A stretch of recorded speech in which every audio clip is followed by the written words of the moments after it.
जयपुर के सीकर रोड स्थित भवानी निकेतन शिक्षण संस्थान के मैदान में लगी आर्मी की 5 दिवसीय प्रदर्शनी लोगों के आकर्षण का केंद्र बनी हुई है। इस प्रदर्शनी में भारत के इनोवेशन, तकनीक और मेक इन इंडिया की झलक साफ दिखाई देती है। विकसित भारत 2047 सरकार का विजन भी यहां पर देखा जा सकता है। यह प्रदर्शनी हथियारों की एक बानगी है, जिसमें विदेशी तकनीक के साथ साथ भारतीय कोलैबोरेशन से कई हथियारों को तैयार भी किया गया है।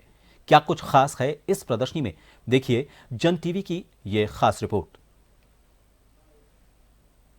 सेना के पास में ऐसे कितने ही वेपन्स हैं जिनके जरिए उनके शौर्य और अदम्य साहस में और चार चांद लगते हैं, यानी कि वो ताकत और बढ़ती है और दुनिया देखती है सेना की उस ताकत को। ये K9 है जो साउथ कोरिया के साथ में बनी। 2018 में जब इसकी लॉन्चिंग हुई थी तो जन टीवी उस वक्त महाजन फील्ड फायरिंग रेंज से भी इसे कवर किया था और मेरे को उस वक्त जाने का सौभाग्य भी मिला था।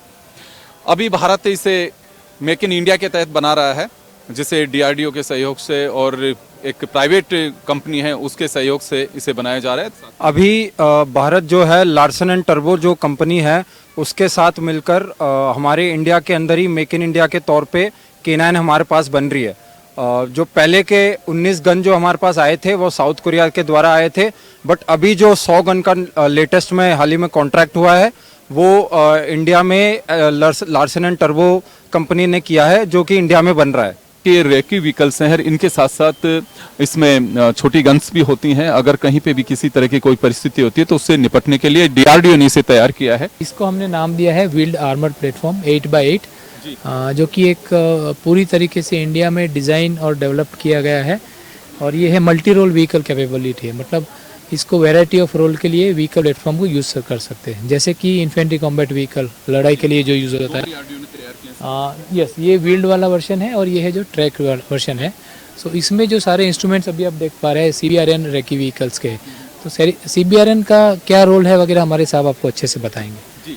ये एक्चुअली CBRN मीन्स अभी वेपन वॉर्स तो ठीक है, लेकिन कुछ वॉर्स ऐसे होते हैं जो साइलेंटली किए जाते हैं, जैसे कि chemical attack, biological attack, nuclear attack और रेडियोलॉजिकल अटैक। सो ये अटैक्स हमें ऐसे पता नहीं चलते, तो उसके लिए कुछ इंस्ट्रूमेंट्स होते हैं जिससे ये डिटेक्ट होते हैं। फिर ये डिटेक्ट करने के लिए ये रेकी व्हीकल बनाया हुआ है। तो इस व्हीकल से हम उस थ्रेट को डिटेक्ट करते हैं, फिर वहाँ पे मार्किंग भी करते हैं। आप मार्कर दिखाई दे रहे थे, तो उससे मार्किंग करते हैं ताकि पिछले वाले सैनिकों को पता चले कि ये एरिया डेंजर है, ये एरिया सेफ है। इसे ULPGM कहते हैं, जिसे एक ड्रोन के रूप में ये ड्रोन रात के वक्त भी काम करते हैं। जय हिंद, मेरा नाम रंजीत सिंह है। ये ULPGM, जिसका पूरा नाम unmanned aerial vehicle launcher precision guide missile, जो कि DRDO कंपनी के द्वारा बनाया गया है। हमारी यूनिट में इसे अप्रैल 2025 में शामिल किया गया है। इसका अहम रोल सर्वेलेंस करना और टारगेट को इंगेज करना। इससे हम मिसाइल फायर करते हैं जिसका रेंज 2.5 किलोमीटर है। इस UAV के साथ 2 प्रकार के कैमरे लगे हुए, EO और IR। EO इलेक्ट्रो ऑप्टिकल, जो कि दिन के समय क्लियर विजुअल और 3D इमेज को कैप्चर करने के लिए डिज़ाइन किया गया है। ये सेम इसमें हम डिस्प्ले कर रहे हैं, जो भी फंक्शन है इसमें डिस्प्ले हो रहे हैं। और उस कैमरे का रेंज भी 2.5 किलोमीटर है। दूसरा कैमरा है IR, जो कि खराब मौसम, धुंध और रात के समय इस्तेमाल किया जाता है। उसका रेंज 1.5 किलोमीटर। इस UAV को हम ऑन पोजीशन से 10 किलोमीटर तक आगे उड़ा सकते हैं, जिसकी स्पीड 990 मीटर पर मिनट और इसका बैटरी बैकअप जो है 35 मिनट तक है।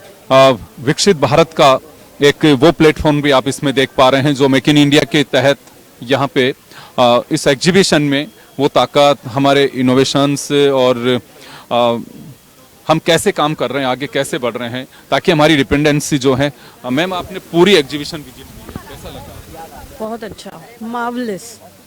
मैं तो खुद देख के I am very surprised and very shocked and very happy कि ऐसे नॉलेज मुझे मिल रही है वेपन्स के बारे में। आई एम सो ग्रेटफुल कि ऐसी एग्जीबिशन हुई और हमें देखने का मौका मिला।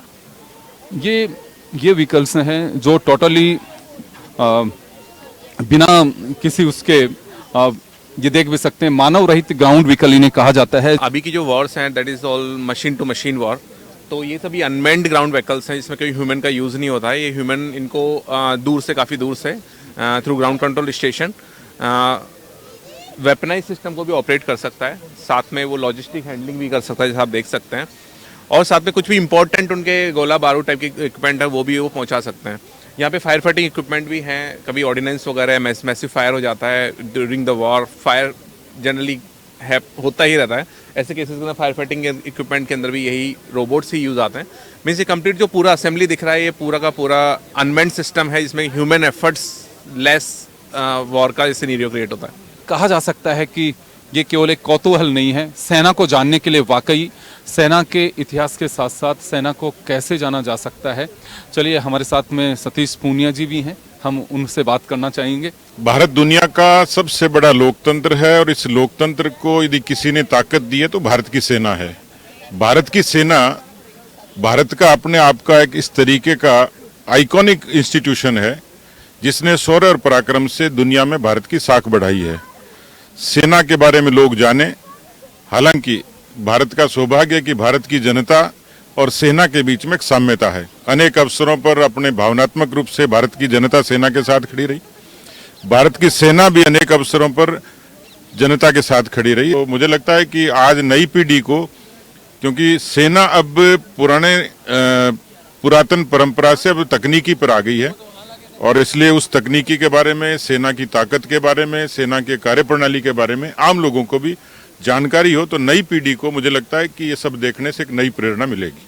निश्चित रूप से देखिए, अगर कहीं पे भी एग्जीबिशन महज एक एग्जीबिशन नहीं होती, मैंने पहले भी बताया, उसकी सबसे बड़ी वजह होती है कि टेक्नोलॉजी और उसके साथ साथ क्या कुछ चल रहा है, कैसे हम सुरक्षित हैं, किन हाथों में हम सुरक्षित हैं, कैसे हम काम कर रहे हैं, सेना कैसे काम करती है, क्या तकनीक दुनिया के साथ में हम किस मोर्चे पे कहाँ खड़ी हैं। तो इससे एक हमारा आत्मविश्वास बढ़ता है, साथ ही नई जनरेशन को एक प्रेरणा भी इस तरह के आयोजन देते हैं। इसमें तकनीक के साथ साथ वो विजन भी दिखाई दे रहा है जिसके लिए कहा जा रहा है कि विकसित भारत 2047, डीआरडीओ उस पर काम कर रहा है, जिसकी झलक भी आप देख सकते हैं। कैमरा पर्सन श्याम के साथ योगेंद्र शर्मा, जन टीवी न्यूज, जयपुर। एक ब्रेक के लिए यहां रुकेंगे, बने रहिए।